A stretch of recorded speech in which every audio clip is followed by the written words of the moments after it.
Hello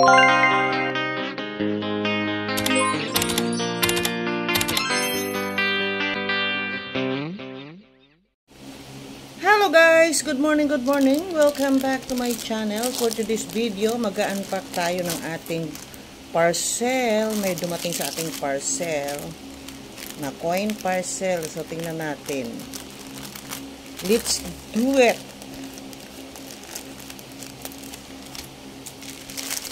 Ayan, tingnan natin yung ating mga parcel na pinadala ni Coins TV. Salamat po Coins TV, dumating na po ang iyong padala. Naku, ang hirap nitong buksan. Sige, talagang talaga lahat eh.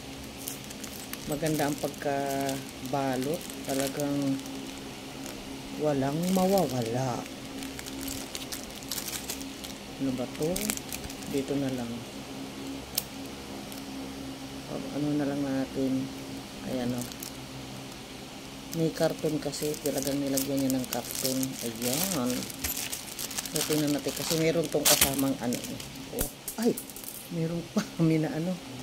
Ito po siya. Ay. Ay, teka lang. Naku, nagupit ko yata. Wala yung ano. Akala ko nilagyan niya ako ng parang ano. Ayan, ito po yung ating parcel for today. Ayan, nagupit ko pala. Ito yung ano sa akin na po. Teka lang.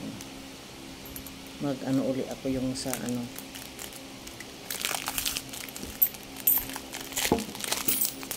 So, ito po yung ating mga parcel for today. At teka, tingnan natin kung ano baka nandito sa ilalim yung ano. Baka nasa ilalim naman yung ito nga. Nakawala agad. Di pa nga nabubuksan lahat. So, this is it. Ito. Kumuha ako sa kanya itong mga luma.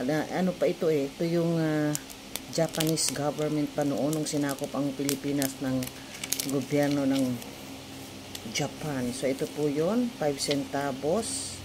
Ayan. At ito naman ay 5 pesos. Ito yung mga pera natin nung araw na puro mga papel. Ito. Yun. Thank you so much. Salamat po. Those who are interested na mahilig mag-collect ng mga old coins saka old banknotes. Kay Coins TV po kayo. Ang kanyang Facebook ay Coins TV. Ang TV niya ay TIBI. So, yan. Yan po ang ating mga nabili sa online ni Coins TV. So, sa mga gusto, lalo kung yung mga mahilig mag-collect ng mga old coins, yung mga banknotes na old banknotes, doon po kayo.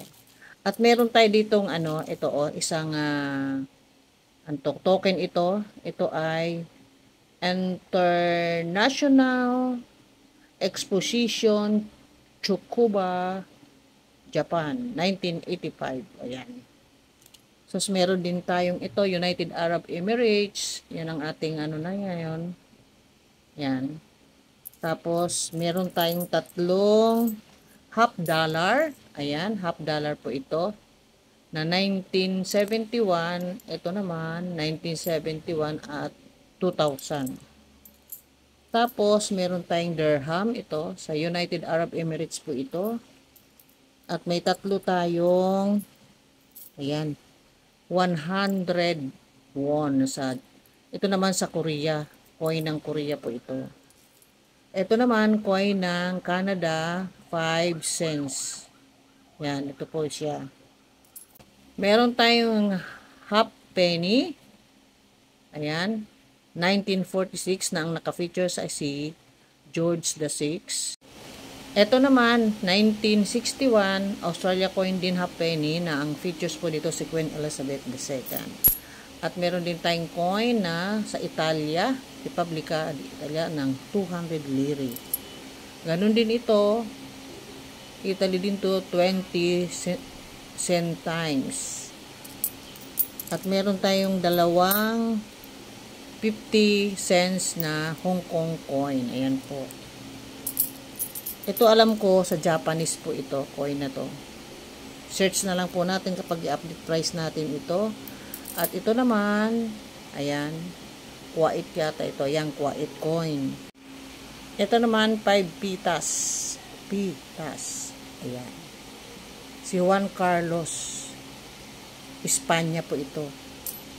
Ito naman, ayan, Cojimos. Ano ba yun? 25, hindi ko alam ito. Hindi ko mabasa. 1992. Basta search ko na lang po. Ito po ang United States of America. Ito ay 1 cents. 1901. Wow. Ayan. Lumang-luma po ito. So, tingnan natin. Ito naman, 1974. Sa natin sa parang calendar nila is 1394. Hindi ko alam. Search din natin yan kasi hindi ko gaanong alam ang nito. Ito, sa Japanese din yata ito. Hindi ko alam kung sa Japanese ito. Basta tingnan na, abangan nyo na lang po ang aking, ito sa Portuguese po ito. Itong coin na ito. Abangan nyo na lang po pag ito ating price update. So, hanggang dyan po ang ating unpack nitong ating i-haul nating mga coin, mga old coins at yung ating Philippine banknotes. Kung kayo po ay hindi pa connected sa akong channel, please subscribe to my channel, like and share, comment below, and please tap the notification bell para always kayong notify kapag meron po akong new upload. Thank you for watching. Bye-bye!